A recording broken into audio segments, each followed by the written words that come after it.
ठुले दाजु भाइ दिदीबहिनीहरूमा दर्शन नमस्ते गरे। दर्शकबिन नमस्ते।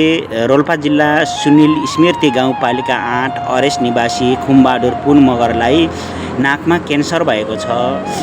दर्शकबिन उहाँको धेरै आर्थिक कमी कमजोरी पनि छ। त्यसअनुसार खुमबहादुर बचाउ अभियानमा हामीहरू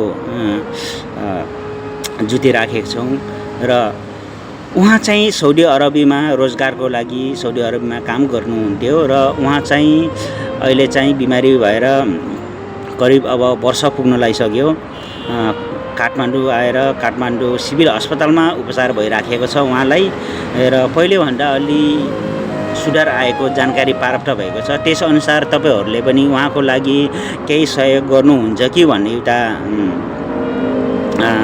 भावनासहित यो भिडियो बनाउन गइराखेको छु। दर्शकबिन मेरो व्यक्तिगत तर्फबाट खुमबहादुर पुन मगरलाई 5150 रुपैयाँ सहयोग गरेको छु र अर्कोतिर रोल्पा जिल्ला सुनिल स्मृति गाउँपालिका 8 अफले पोखरा स्कुलको लागि पनि 5150 रुपैयाँ सहयोग पठाइदिएको छु र सहयोगी खाता नम्बर हाम्रो पत्रकार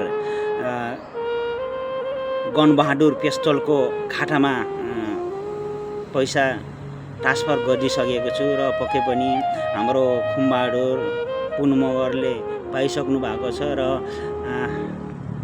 अफले पोखरा स्कुलको लागि पनि पठाइदिएको त्यो रकम पनि स्कुलमा प्राप्त भइसकेको छ होला भन्न चाहन्छु। र यस्तै तपाईहरूको केही सहयोगी मनहरू छ भने तपाईहरूले गणबहादुर पेस्तोल पत्रकार गणबहादुर पेस्तोललाई पनि कन्ट्याक्ट गर्न सक्नुहुनेछ र मलाई पनि केही मेसेन्जर मार्फत है सल्लाह सुझाव लिन सक्नुहुनेछ। र यति तपाईहरूको उहाँ खुमबहादुर पुन मगरलाई बचाउन चाहनुहुन्छ र सहयोग गर्न चाहनुहुन्छ भने जे जति हुन्छ हजुरहरूले कन्ट्याक्ट गरिदिनु होला भन्न चाहन्छु। र यदि हजुरहरूले यति सहयोगी गर्न सक्नु हुँदैन भने पनि भिडियोलाई सहयोगी मनसम्म सेयर गरेर पुर्याइदिनु होला भन्न चाहन्छु। हस्त धन्यवाद।